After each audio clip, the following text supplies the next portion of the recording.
Primeiro, quem de fato, Jesus, que é o tema de toda a Bíblia é cristocêntrica, como disse irmão Jean, já ouvimos tantos hinos maravilhosos que falaram o nosso coração, e nós compreendemos que é através de Jesus Cristo é que nós estamos aqui com esta esperança viva de encontrar Jesus. Então, João capítulo 1, algo sobre Jesus. Jesus é sempre um tema maravilhoso. João 1, versículo 14 diz: e o Verbo se fez carne e habitou entre nós, e vimos a sua glória, como a glória do unigênito do Pai, cheio de graça e de verdade. Vamos todos juntos, por favor, vamos ler bem forte e bem bonito, vamos lá? 1, 2, 3, já. E o Verbo se fez carne e habitou entre nós, e vimos a sua glória, como a glória do unigênito do Pai, cheio de graça e de verdade. Glória a Deus. João começa o seu evangelho falando sobre Jesus Cristo, dando algumas características de Jesus, e nesse versículo 14 ele resume dizendo que vimos a sua glória. Nós podemos ver que no versículo 1, essa glória é tão explícita.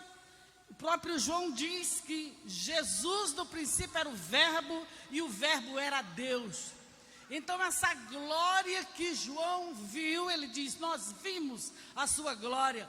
Ela é refletida exatamente na divindade. Jesus é Deus. Ele é a expressa imagem do Pai. Ele é o resplendor da glória do Pai. Então João viu a glória de Jesus, porque é a divindade de Jesus.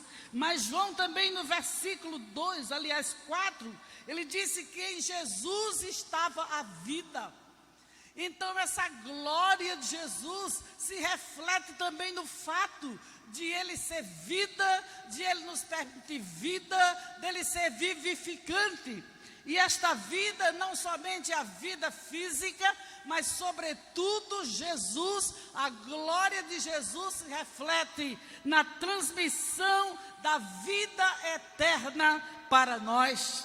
Embora sejamos fracos, frágeis, limitados, mas temos a convicção de que através desta glória de Jesus, que nós também estamos vendo pela fé, nós recebemos a vida. Nele estava a vida, é isso que João fala. No versículo 9, nós podemos ver esta glória também, através de Jesus como a luz verdadeira.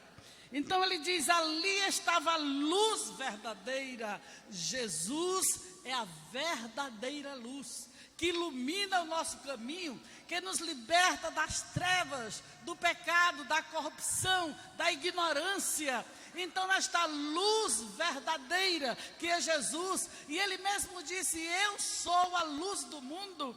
Ora, irmãos, nós temos que agradecer a ele, porque além dele ser luz, ele disse, vocês também são a luz do mundo. Nós refletimos esta luz e esta glória do Senhor na nossa vida. Cada crente deve refletir esta glória do Senhor. O crente tem compromisso com Deus, o crente tem compromisso com a vida, porque nós temos o Espírito vivificador. O crente tem compromisso com a luz. Então essa glória que nós vimos em Jesus, ela também está em nós. Se você crê assim, diga aleluia. Aleluia, nós somos participantes. Ele repartiu, ele compartilhou a sua glória conosco. Isto está de forma explícita em João 17. que Jesus, na sua oração sacerdotal, ele compartilha esta glória. Quando Paulo escreve também a sua carta, a segunda carta aos Coríntios, ele diz que nós somos transformados com glória cada vez maior. Então essa glória que se expressa na salvação da nossa alma, nos milagres de Deus da nossa vida, no batismo com o Espírito Santo, na comunhão, na intimidade com Deus. Então você viu também esta glória. Quantos já viram esta glória do Senhor na sua vida? A salvação da sua alma, o perdão dos seus pecados. João disse, quando escreve lá a sua carta, ele diz: nós vimos, nós tocamos nele, nós também vimos Jesus pela fé. Aleluia! Que bom, irmãos, que no mundo de trevas nós podemos ter a luz verdadeira que Jesus. No mundo que morre, no mundo de uma cultura mortífera, nós podemos ter a vida em Cristo Jesus. Que bom, no mundo que marcha em busca do inimigo, o mundo jaz no maligno, nós temos compromisso com o Deus vivo e verdadeiro, nosso Jesus. Então esta glória se reflete na nossa vida. A luz também se identifica com a vida. Essa luz verdadeira se identifica, nós podemos ver isso, por exemplo, lá em Gênesis capítulo 1 e em 2 Coríntios capítulo 4, quando diz que o Senhor disse: haja luz, e houve luz. Então tudo começou a ser criado. Então essa luz se identifica com a vida. Lá quando Paulo fala de nós como discípulos de Jesus, lá em 2 Coríntios capítulo 4, que ele fala no Deus que cega e no Deus que ilumina, e mostra que nós já fomos iluminados. Então esta luz vivificadora, ela em nós traz a regeneração da nossa vida, assim como lá no princípio Deus disse: haja luz, e a vida começou. Agora também o Espírito Santo ilumina os nossos corações, e nós podemos nascer de novo, a vida nova em Cristo Jesus. Então nós vimos a sua glória. Irmãos, mas nós temos sede de ver mais a glória de Deus. Cada crente está sedento, faminto, isso é o certo. Como o salmista no Salmo 42, como o servo brama por águas, minha alma suspira por ti. Nós vimos esta glória na salvação, nós vimos esta glória no batismo com o Espírito Santo, mas nós queremos mais glória na nossa vida. Nós queremos ver ainda mais a glória do Senhor enchendo esta casa.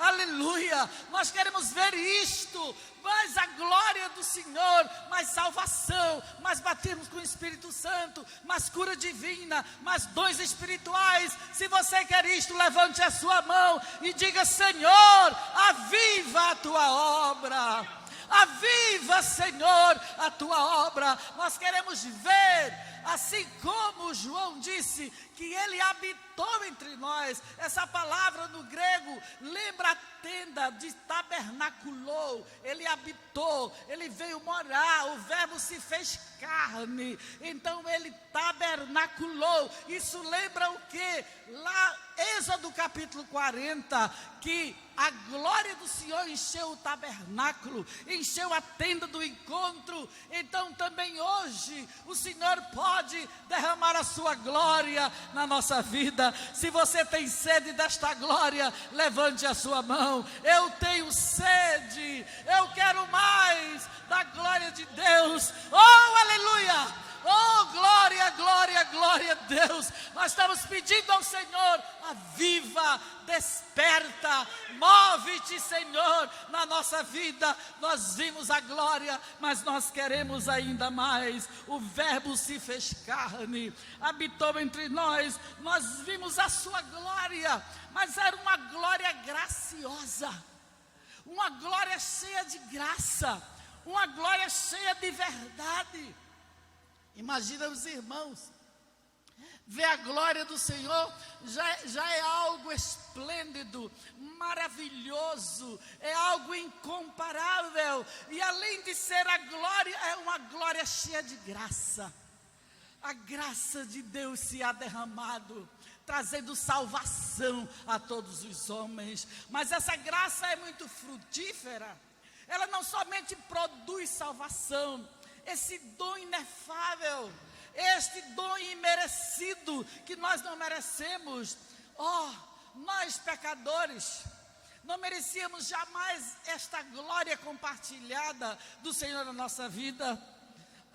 Mas como se não bastasse, Ele derrama a sua graça, o seu favor, essa graça maravilhosa que o coral canta com a banda, o hino assim tradicional, tão maravilhoso, que fala exatamente da grande maravilha da graça que se há manifestado. A graça não desceu em gotículas, a graça não desceu de forma mesquinha, mas a graça se derramou.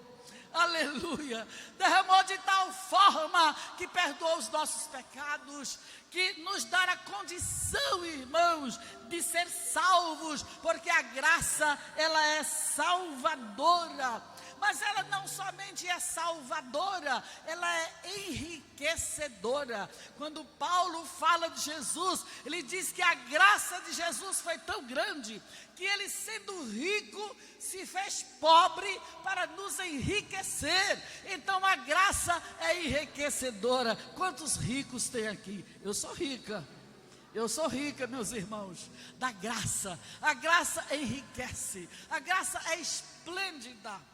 A graça não é mesquinha, então a graça é salvadora, a graça é enriquecedora. Quando Tito fala do capítulo 2 e 11, que a graça de Deus se derramou, trazendo salvação a todos os homens.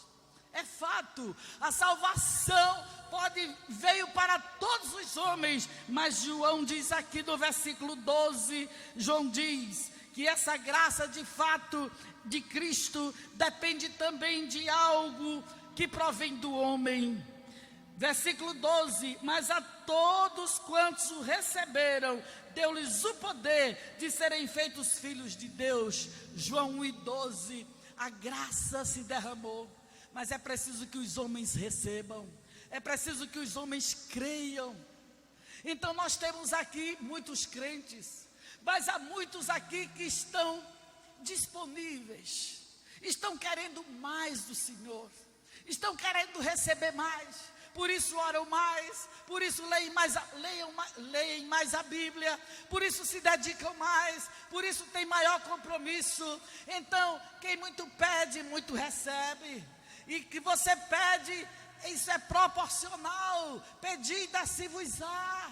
Mas não é somente pedir, você precisa avançar, você precisa ascender, porque ele diz: pedi e dá-se-vos-á, buscai e encontrareis, batei e abre-se-vos-á. Então esse desejo de receber deve ser ascendente, deve ser crescente. Então a graça se derramou, a glória está disponível, mas nós como crentes precisamos crer mais, precisamos receber mais, precisamos estender a nossa mão, quer dizer, através da nossa oração, da nossa leitura da palavra de Deus. Então precisamos receber a graça salvadora do Senhor. Ela é enriquecedora, não somente salvadora, mas é preciso ter crentes enriquecidos, as riquezas da graça, as riquezas do Espírito Santo, justificados pela graça, também como está escrito na Bíblia. E principalmente, irmãos, há um trono chamado trono da graça. Diga comigo: há um trono da graça. Diga: há o trono da graça. Que devo fazer? O trono de Deus é um trono de graça. E que devo fazer para me apropriar desta graça?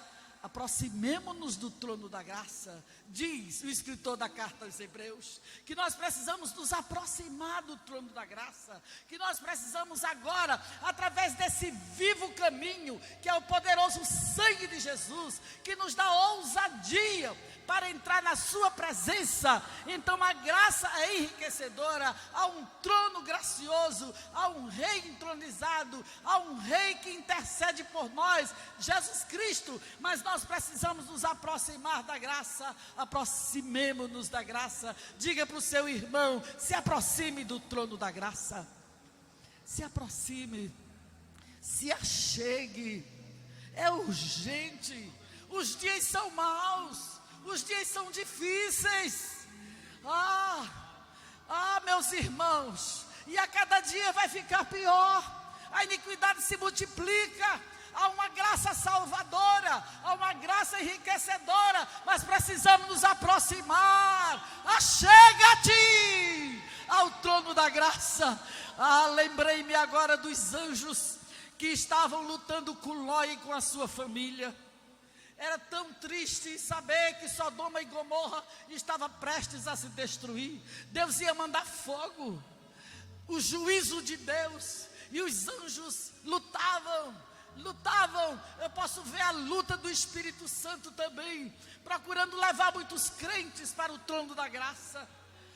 Meus irmãos, igreja do Senhor, acheguemo-nos ao trono da graça, para que em tempo apropriado possamos buscar e ter resposta.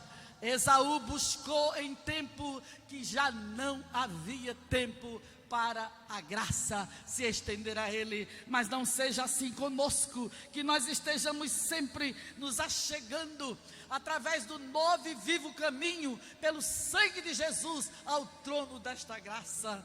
Aleluia, aleluia. Vimos a sua glória. Ele compartilhou a glória, mas uma glória graciosa. A graça do Senhor. Levante a sua mão e louve pela graça. Te louvamos pela graça. Se não fosse a graça, aqui não estaríamos.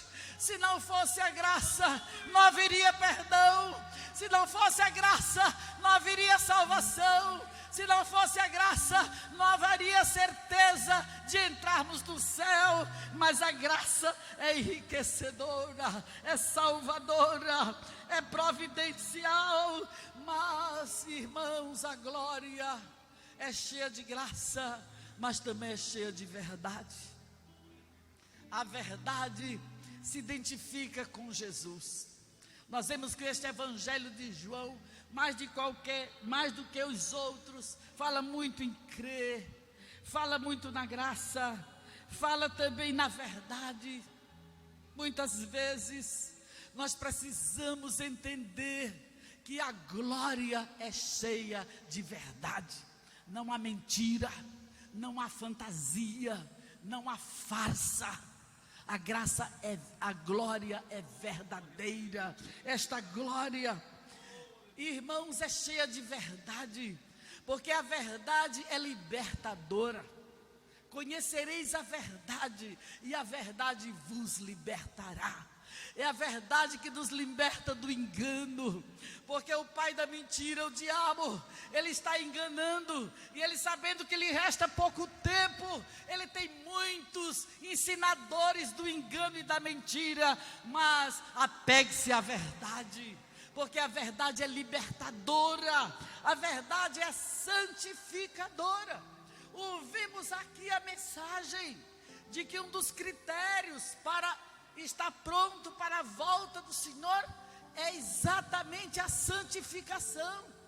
E como ser santificado?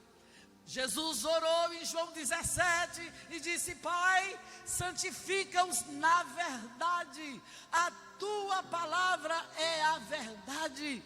Vimos a sua glória cheia de graça, cheia de verdade, a verdade que liberta, a verdade que santifica, a verdade que purifica. É tão sério, irmãos, é tão sério isto, o nosso compromisso com a verdade.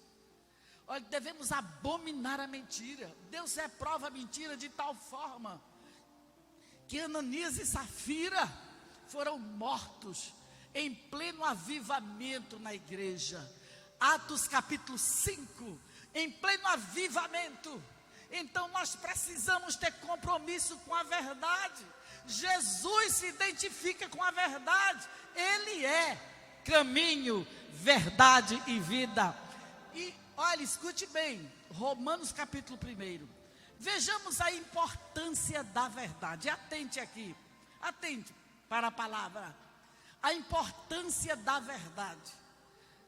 Então João resume aqui, ele começa a falar no versículo 1, mas quando chega no capítulo 14 é como se fizesse um resumo.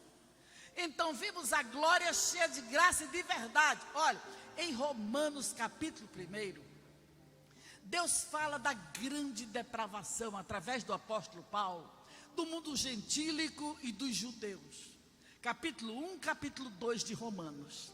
Ele fala, dá uma relação de pecado, a injustiça, mas ele diz que é exatamente, o pecado é porque as pessoas se depravaram de tal forma que eles sufocam a verdade, trocaram a verdade pela mentira, trocaram a verdade pela injustiça, trocaram a verdade pela depravação. É por isso que João fica feliz e diz: nós vimos a sua glória cheia de graça e de verdade. Que bom que nós não estamos sufocando a verdade. Que bom que nós não estamos suprimindo a verdade, que nós não estamos trocando a verdade pela injustiça, porque a verdade é quem garante a nossa santificação e a nossa libertação, é a verdade. E no capítulo 2, Paulo diz, capítulo 2 de Romanos, que nós seremos julgados pela verdade. Não há presunção no julgamento divino, é tudo muito claro e transparente. O grande juiz, é tudo muito claro, ele julga pela verdade. Nós vamos, mediante esta verdade, ter acesso ao Pai, porque através de Jesus, como ele mesmo diz em João 14, eu sou o caminho, a verdade e a vida, e ninguém vem ao Pai senão por mim. A verdade é o caminho que temos que trilhar, não podemos suprimir, não podemos esquecer, não podemos sufocar a verdade, mas deixa a verdade fluir. Vamos falar assim, deixa a verdade fluir. Vamos lá, deixa a verdade fluir, deixa a palavra de Deus fluir na tua vida, deixa a palavra de Deus te inspirar, a verdade de Deus te limpar. Deixa, Jesus disse, vós já estáis limpo pela palavra, a palavra da verdade, a palavra da fé. Então, irmãos, alegremente como João, eu posso ver João tão alegre e feliz e dizendo: nós vimos, enquanto o mundo está cego, irmãos, com os olhos cegos pelo Deus deste século, você pode estar com os seus olhos abertos, com os seus olhos iluminados, vendo a glória cheia de graça, cheia de verdade. Então, cada dia que passa, nós precisamos cada vez mais ter cuidado para que nada ofusque esta nossa visão, esta visão de Cristo. Qual é a visão que você tem de Jesus? É essa visão de João? Essa é a grande pergunta. Como você está vendo Jesus? Somente como alguém pronto para perdoar? Já é um bom começo, mas é muito mais. Você precisa ver esse Jesus cheio de glória e participar desta glória, cheio de graça e participar desta graça, se achegando ao trono da graça, e cheio de verdade, se achegando à palavra de Deus. Fiquemos de pé, irmãos. Vamos ficar de pé. Gostaria muito de que o Senhor, através do seu Espírito Santo, estivesse colocando essa mensagem de João no seu coração. e que hoje mais do que nunca você pudesse sair daqui procurando abrir mais os olhos. Olhe, não é bastante conhecer esta palavra, não é bastante. Isso está tão claro no capítulo 2 de Romanos. Não é somente conhecer, não é somente pregar. Se você chegar em casa, você lê o capítulo 2 de Romanos, que vai ajudar muito nesse entendimento. Não é somente saber dessa palavra, não é somente ensinar essa palavra, não. É sobretudo praticar a palavra. Não é somente ensinar. É por isso que Esdras, ele estudava a palavra, ele meditava na palavra, mas ele também praticava a palavra e ele ensinava a palavra. Que o Senhor esteja movendo-se nos nossos corações nesta noite, e que possamos sair daqui com glória maior do Senhor, a glória do Senhor na nossa vida, mais cheios de vontade de nos achegar ao trono da graça, mais sensíveis à verdade, mais comprometidos com a verdade.